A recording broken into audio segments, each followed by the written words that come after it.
Hello, this is King Kendo III, Esquire, Earl of Kendopolis. And that's what I've been hearing the last week and a half, because this game, Sonic Lost World, came out in the UK about a week and a half earlier than it did the US, or at least a week. It came out on October 18th, and so we were actually scheduled here in the States to get it on the 22nd of October, but that did not happen. So, while we're here on the cutscene, just know that I always talk over cutscenes, and my real name is Dr.Kendo. And we're setting the scene here for how Sonic and Tails are going to discover the Lost Hex, i.e., the Lost World, I would assume, is what they're referring to with this Lost Hex business.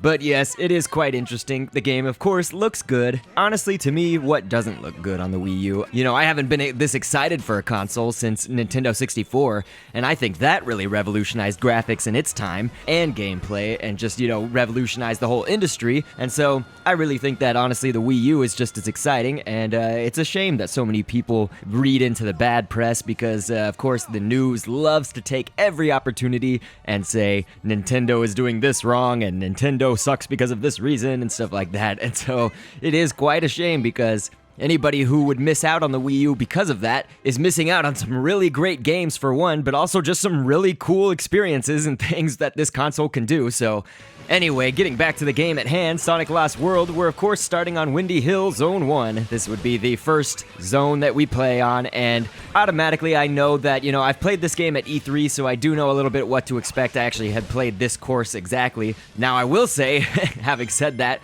I am not like a good Sonic player as far as finding every single part. I think that I'm decent as far as, you know, I can survive, I can take out enemies, I can do all the things that Sonic, you know, is meant to do, but I can't find all the, like, hidden things. So, for instance, one of the objectives is to get all of the red rings, the star rings or coins. So I will say that as long as I'm doing videos on this, I probably will not be Mr. Professional at that, you know, finding all of the red coins. So I'm gonna wager that there's plenty of other YouTubers out there who have either done commentary or non-commentary who do go for all of those things. So for me, I'm just gonna provide you with an entertaining look and experience on Sonic Lost World. And of course, we're still on my least favorite voice actor for Sonic. That would be Roger Craig Smith. He also voiced Wonder Blue in Wonderful 101. He kind of voices Sonic in a way that, like, he has a potato in his throat or something, like, or something blocking his nasal area, his sinus area.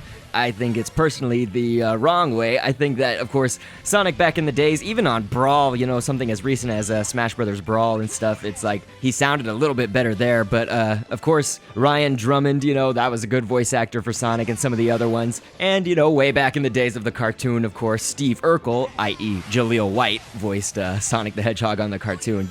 This should be awesome. I know I screwed this up at E3. We had the laser wisp right here, and so basically you have to, that's the, I would say, the only advantage to where if I had a gamepad cam right now, I'd be showing, you know, that you basically just slide your finger across it and then just jet set to the end through the enemies, of course, and we are at the end of the level, of course.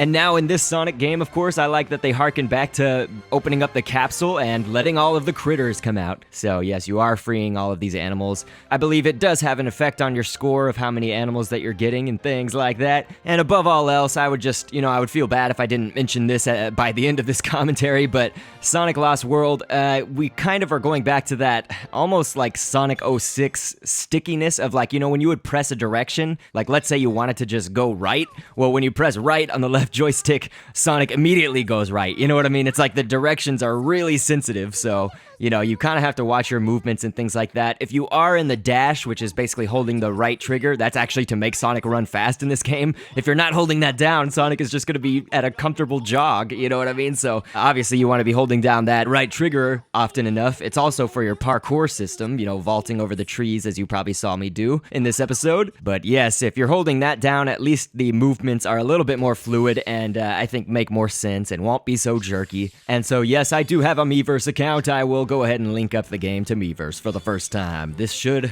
supposedly bring me items. Yep, a white wisp appeared. So put this item to good use. I don't know exactly how that's gonna, you know, translate into the gameplay. Are you gonna be able to bring that out whenever or only at certain points? So we will find out maybe in a future episode coming soon. But I know a lot of my subscribers asked that I do Sonic Lost World, so I'm happy to bring the blue blur back to you. It wouldn't be a fair judgment to judge the entire game just on this first level, and I did play it before at E3, as I said, so I'm gonna give a full recommendation and review of the game as we keep going. So be looking for that in future commentaries, and honestly, I love you all. So I will catch you on the next vid, and thanks for viewing. I'm running down a corridor, a tight space to fit, with a clip on the end, you know I had to commit. As I'm falling real fast, I see the shadow of bats. Stuck here, I might as well open up a can of whoop ass. I do the maze like a boomerang.